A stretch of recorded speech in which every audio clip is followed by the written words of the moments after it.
Bonjour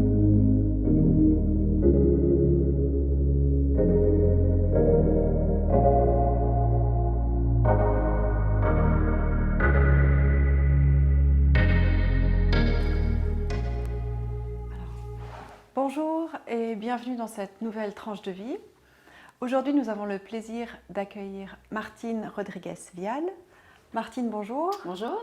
Je vous laisse vous présenter aux spectateurs. Donc, comme vous l'avez dit, je suis Martine Rodriguez-Vial, je suis hypnothérapeute et j'ai un cabinet sur Genève, un local que je partage avec trois autres femmes, trois thérapeutes. L'alternance, c'est ça? L'alternance, oui. Dans du cabinet. Très bien. Est-ce que vous pourriez nous expliquer un petit peu votre parcours de vie avant d'être devenue thérapeute? Oui, alors comme beaucoup, j'ai entendu dans vos autres vidéos un parcours un peu particulier aussi. Et j'ai commencé une première tranche de vie professionnelle dans les ressources humaines. J'ai beaucoup aimé cette première partie, ouais, tout à fait. Et suite à mon deuxième enfant, en fait, quand je suis revenue, mon poste n'existait plus. Il l'avait déplacé à Lausanne, en fait. Et comme je venais d'avoir un enfant et que j'étais à temps partiel, en fait, je ne me sentais pas de faire les trajets tous les jours. Donc, j'ai décliné l'offre. Et puis, bref, je me suis retrouvée donc, sans travail à ce moment-là. Et puis, ça a été assez difficile parce que j'aimais énormément mon travail. J'ai vraiment dû faire un deuil. Je suis passée par plusieurs étapes.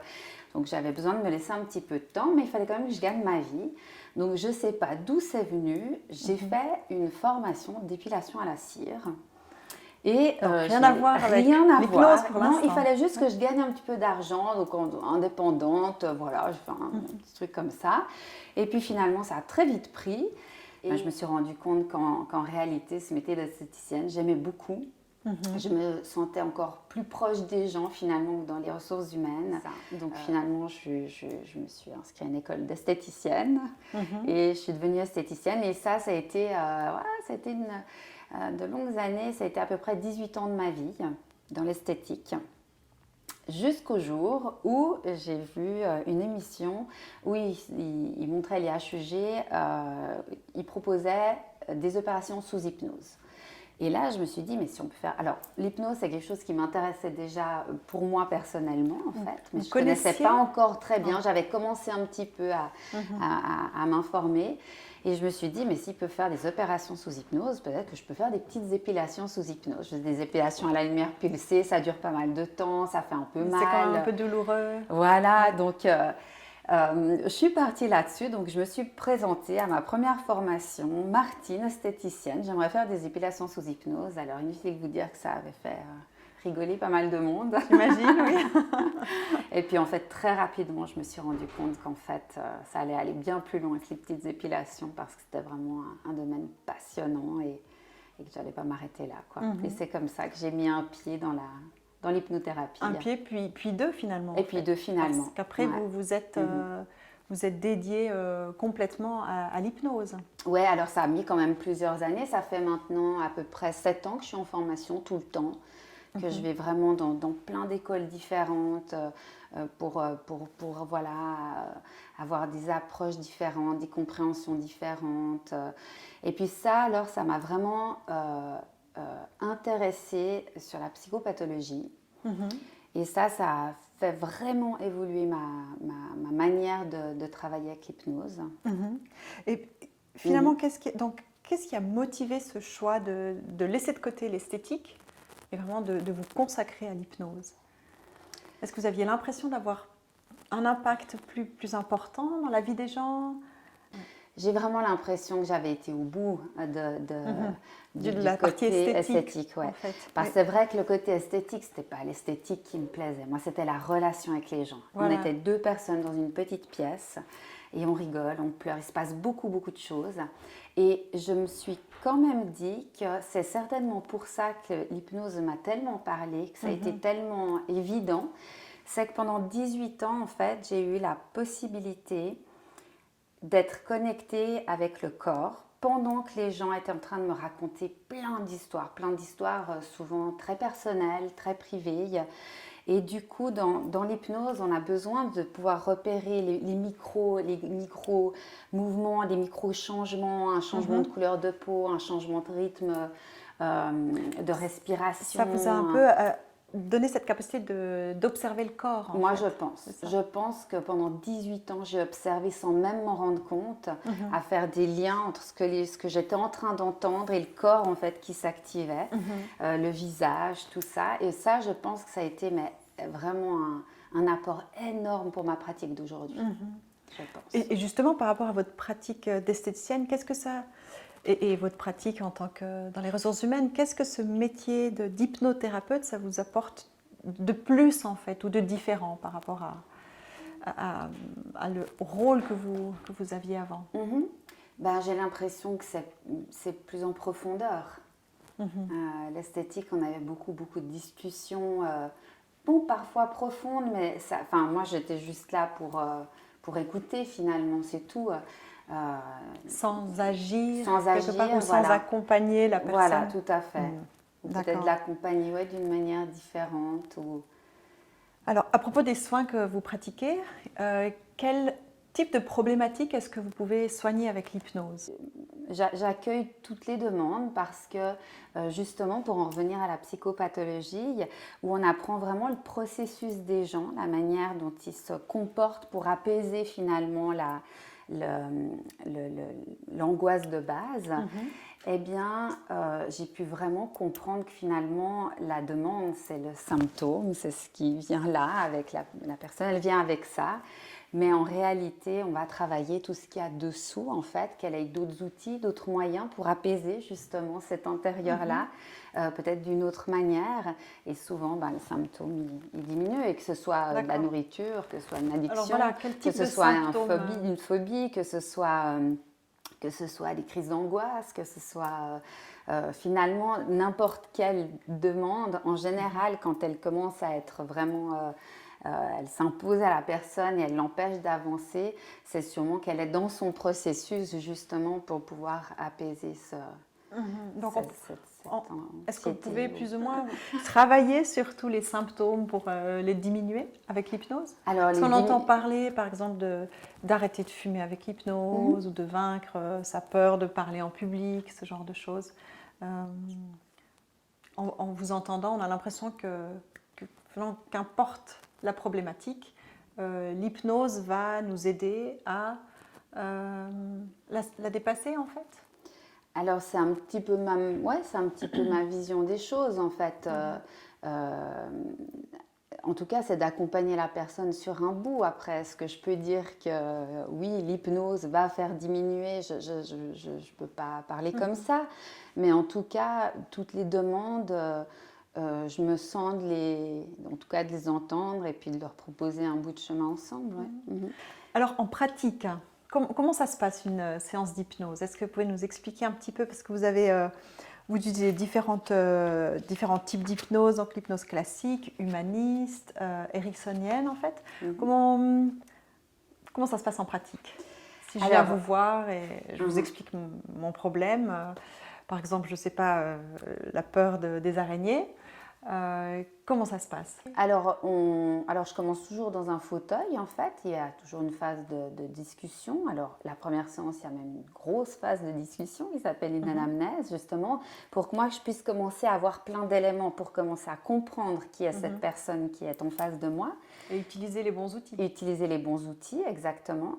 La personne, elle est ce qu'elle est, avec ses éléments, ses données, ses valeurs, ses croyances.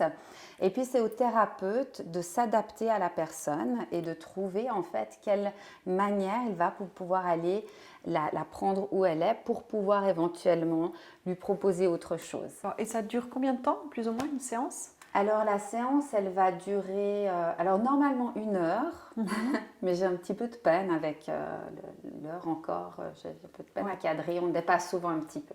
Un petit peu plus d'1 heure, oui. Ouais. Et il faut compter combien pour une séance d'hypnose? Alors, il faut compter 130 francs l'heure. Et vous êtes remboursé par les assurances complémentaires? Alors, c'est toute la grande question. En tous les cas, je suis agréée à SCA. Voilà, D'accord. j'ai fait les démarches. Maintenant, il y a que quelques assurances qui remboursent l'hypnose. Est-ce que ce serait possible de faire un petit exercice pratique maintenant? J'avais juste envie de vous parler d'une autre formation dans laquelle je suis actuellement Parfait. depuis 2 ans, qui me passionne et qui a vraiment fait énormément évoluer Votre pratique? ma pratique, exactement. Elle a su en fait m'expliquer ce que je ressentais, comment je comprenais le psychisme. C'est donc la thérapie des états du moi, où on part du présupposé qu'on a plein de parties à l'intérieur de nous, c'est du polypsychisme. Toutes ces parties interagissent entre elles et l'ensemble fait qu'on n'est qu'une seule personne, effectivement, mais avec des parties différentes qui se manifestent ou qui se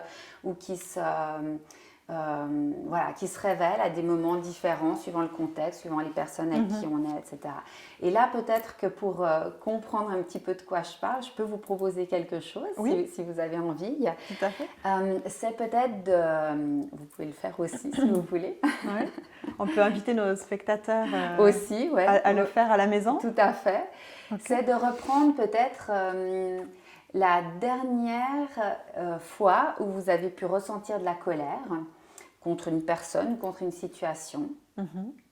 Et c'est d'imaginer, est-ce que vous étiez la colère, vous étiez en entier en colère, ou est-ce qu'une partie de vous était en colère contre cette personne ou contre cette situation?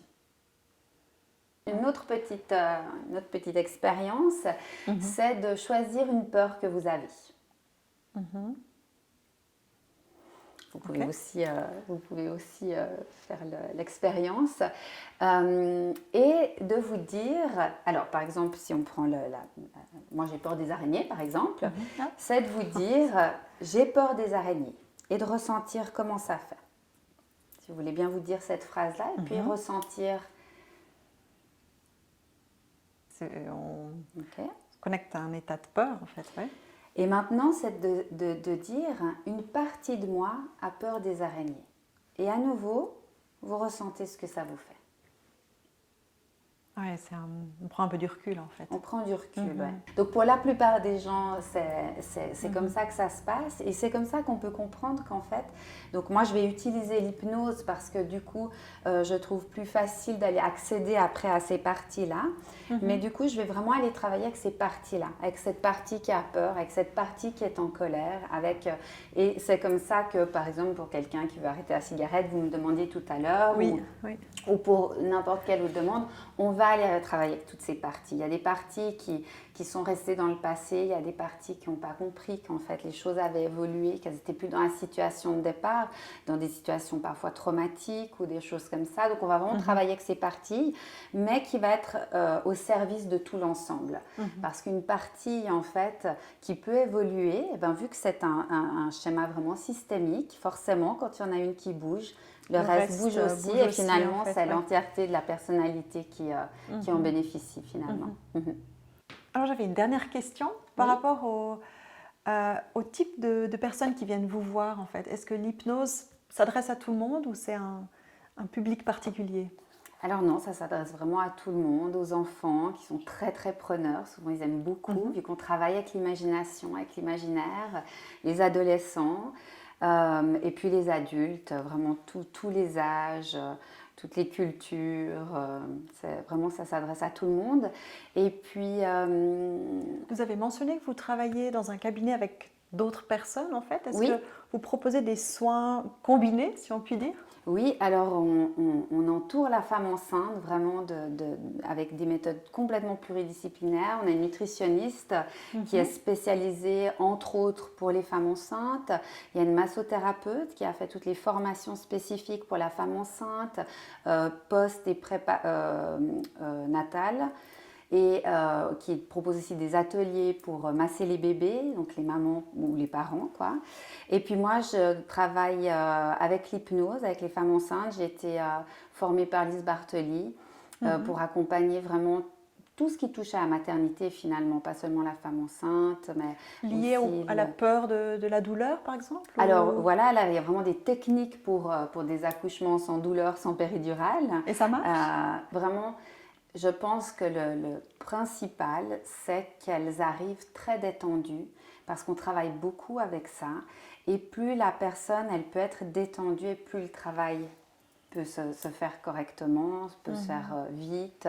Et, Avec le moins de douleur exactement, possible, parce que en fait. tout est lié, ouais, bien sûr. Ouais. Alors, si vous êtes enceinte et que vous souhaitez accoucher sans douleur, vous trouverez les coordonnées de Martine à la fin de la vidéo. Si vous êtes intéressé par l'hypnose également, n'hésitez pas à aller consulter son site internet. Martine, on vous remercie beaucoup pour le temps que vous nous avez accordé. Merci beaucoup. On vous souhaite plein de succès pour la suite de vos activités. Et on se réjouit de vous retrouver bientôt dans une nouvelle interview pour les salons des thérapies naturelles. À bientôt. Merci beaucoup, au revoir.